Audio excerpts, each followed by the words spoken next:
السلام علیکم۔ آج ہم آپ کو جو کہانی سنانے جا رہے ہیں اس کا نام ہے اللہ تعالیٰ کے احسانات۔ علی ایک بہت ہی اچھا لڑکا تھا۔ سب گھر والے اس سے بہت محبت کرتے تھے۔ علی بھی اپنے بہن بھائیوں اور امی ابو سے بہت محبت کرتا تھا۔ وہ امی ابو کی خدمت کرتا، کام کاج میں ان کا ہاتھ بٹاتا اور چھوٹے بھائی بہنوں کی پڑھائی میں مدد کرتا۔ علی 5 وقت کی نماز پابندی سے مسجد جا کر جماعت کے ساتھ پڑھتا تھا۔ ایک دن علی فجر کی نماز پڑھ کر گھر آیا اور کسی سے بات چیت کیے بغیر اپنے بستر پر لیٹ گیا۔ علی کی امی نے اس سے پوچھا، کیا بات ہے علی بیٹے، تم بستر پر لیٹ گئے، اسکول نہیں جانا کیا؟ علی نے کہا، نہیں امی، آج میں اسکول نہیں جاؤں گا۔ میرے سب دوست میرے پھٹے ہوئے جوتے دیکھ کر میرا مذاق اڑاتے ہیں۔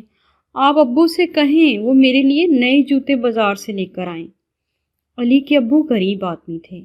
وہ ایک جگہ نوکری کرتے تھے اور وہاں سے ملنے والی تنخواہ سے گزر بسر مشکل تھی۔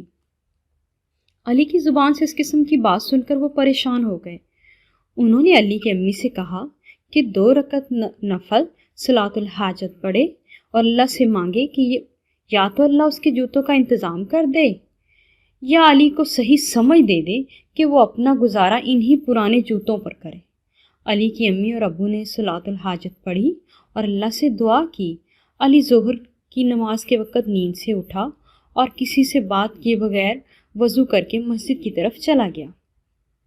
راستے میں اس کی نظر اپنے دوستوں پر پڑی جو نئے جوتے پہنے اسکول سے واپس آ رہے تھے۔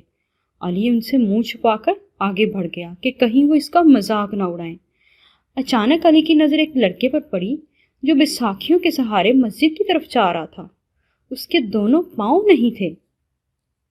اسے دیکھ کر علی کو بے حد افسوس ہوا اور بے اختیار آنکھوں میں آنسو آ گئے اور ہی دل میں سوچنے لگا کہ مجھ سے کتنی بڑی غلطی ہو گئی۔